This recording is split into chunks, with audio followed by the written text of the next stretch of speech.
Thank you, ladies and gentlemen. Thank you. The deciding frame, Ronnie O'Sullivan to break.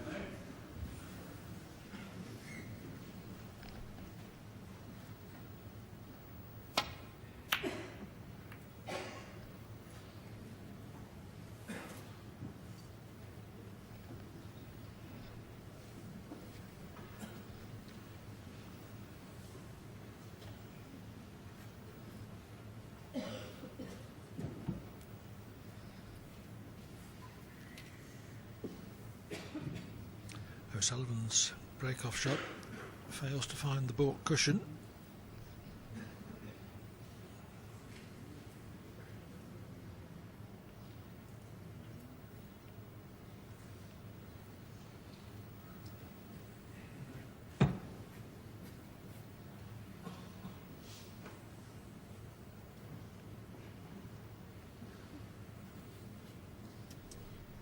Well, he's given us plenty of thought. Mark Selby. I think he's going to take the pot on, that's for certain.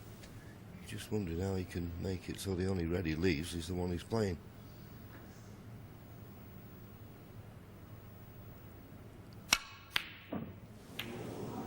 So that was a screw back to baulk, and he's a little unlucky to have left the red. That's what he was thinking. If I screw back to baulk, if I don't get the pot, it should be safe. But when they rattle the jaws like that, you never know where they're going to finish.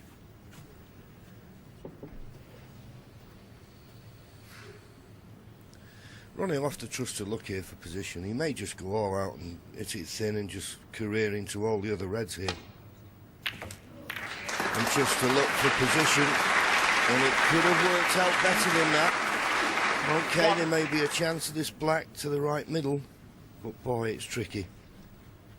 Particularly in a deciding frame. Nothing comes that easy.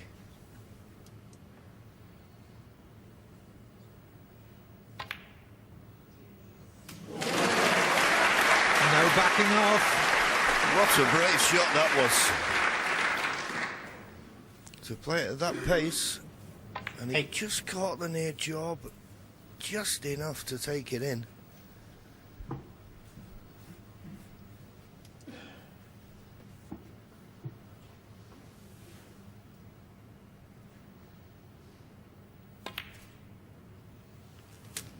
Nine. Now, if he's got the right angle on this black, he can pop the black and maybe nudge the red just, well, it looks okay. Nudge the red to the left of the black into a potable position. Played it with pace, knew that he'd always have the red to the middle. And being on this red to the left corner is a bonus. 16.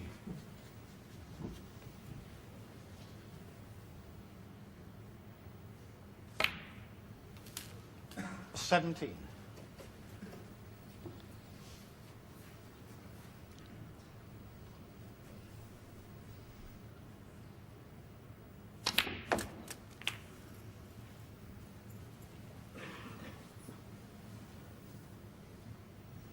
24.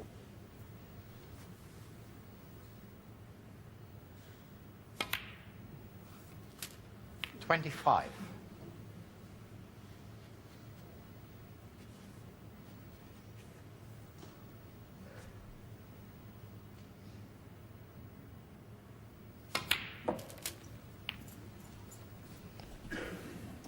'Decided to play for this tricky red along the top cushion. 32.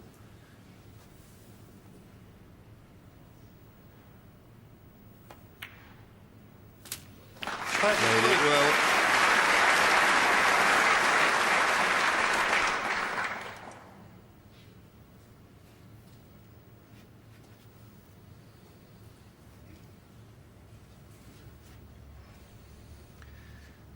Packed arena here at Telford, where the crowds have been very good all week.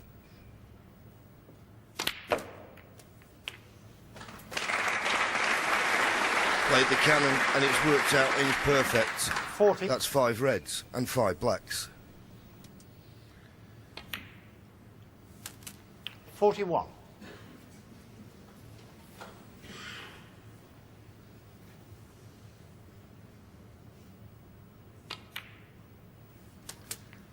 Let's get the financials out of the way. £25,000 for a maximum, £5,000 for the highest break.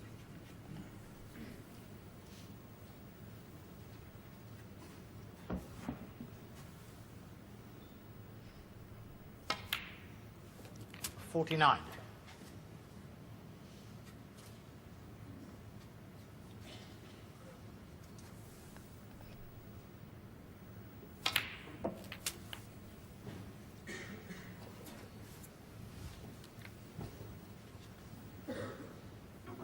$56.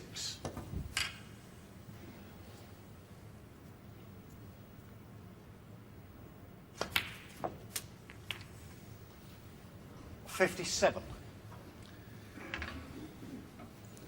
Well, Selby not expecting to get another shot in this match. Yes, it was just the break-off shot. He was tempted to... Well, he didn't have any other 64. shot but the long red. And missed it. It didn't run safe, and this is the result. 65. And after this black, one more red, and that will be the end of Mark Selby's challenge. But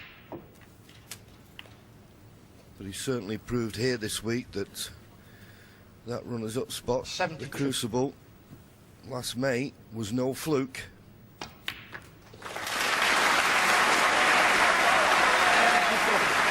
But what can you do sometimes against the genius of Ronnie O'Sullivan?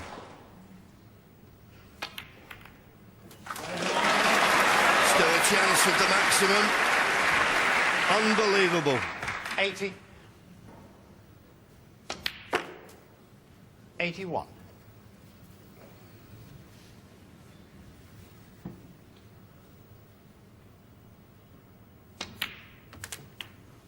If O'Sullivan can complete the maximum, he would equal Stephen Hendry's record of 8 in competition. 88.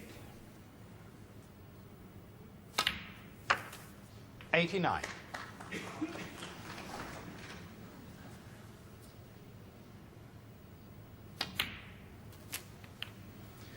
Until this frame, this hadn't been one of O'Sullivan's greatest 96. performances,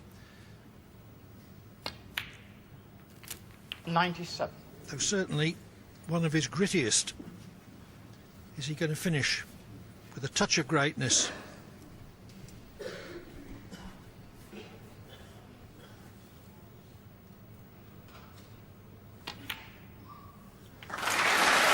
Absolutely magnificent. 104. And a nice angle on this red to keep this break going. 105. And if anyone ever has any doubts, this lays to rest. If you don't think this man's got the heart for the battle, he's proved it today. He's had to dig in at times. And now this would be the icing on the cake. 112. 130.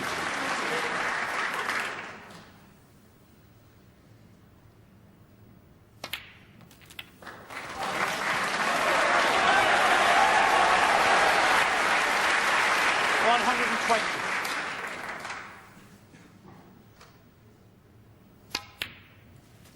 122. O'Sullivan trailed 3-0, 4-1, 6-3 and 7-5.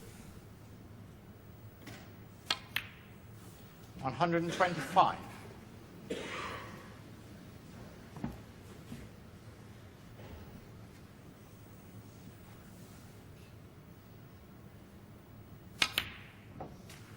129.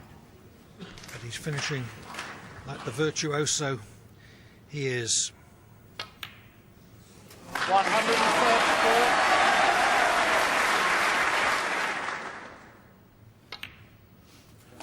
140.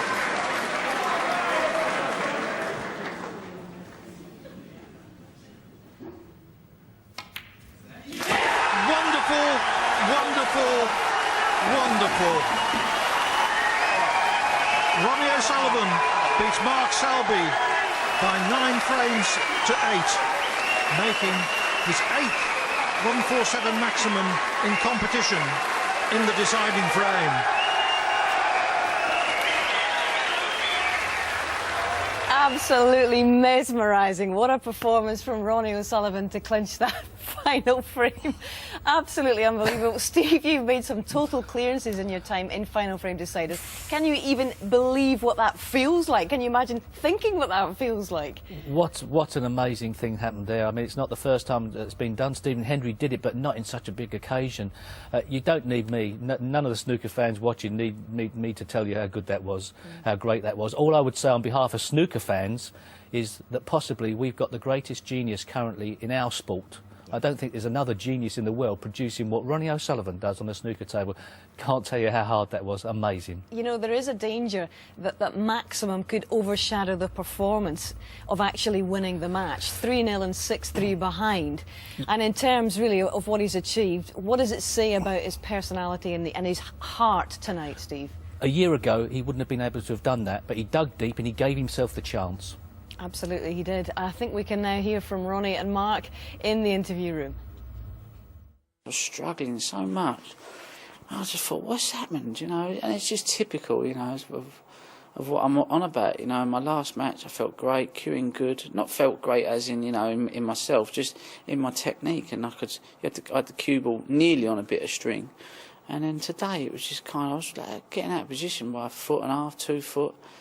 It was just like, in the end, I was just like, you know, what's going to happen next, you know, and, you know, so I just wanted to get through the game. Whether I won or lost, I just wanted to get through the game feeling a bit sane, and I didn't feel too clever during the game. I thought, oh, you know, so by about 6-4, I felt all right. I thought, oh, you know, if I can finish the match off feeling like this, then it won't be so disappointing, you know, whether you win or lose, because you don't want to kind of...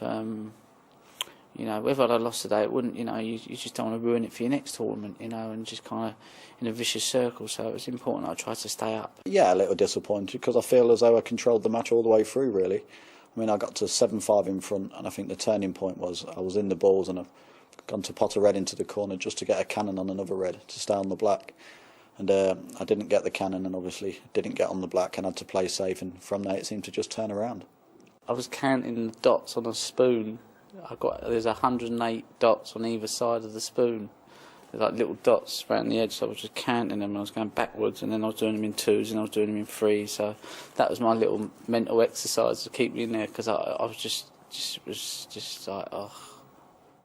I've gone for the long red, and unfortunately for me, I managed to jaw it, which was obviously the aim other than potting it, and it's happened to go over the corner pocket, and then from there it was history really. But a great finish to a great match. I've had great, you know, support.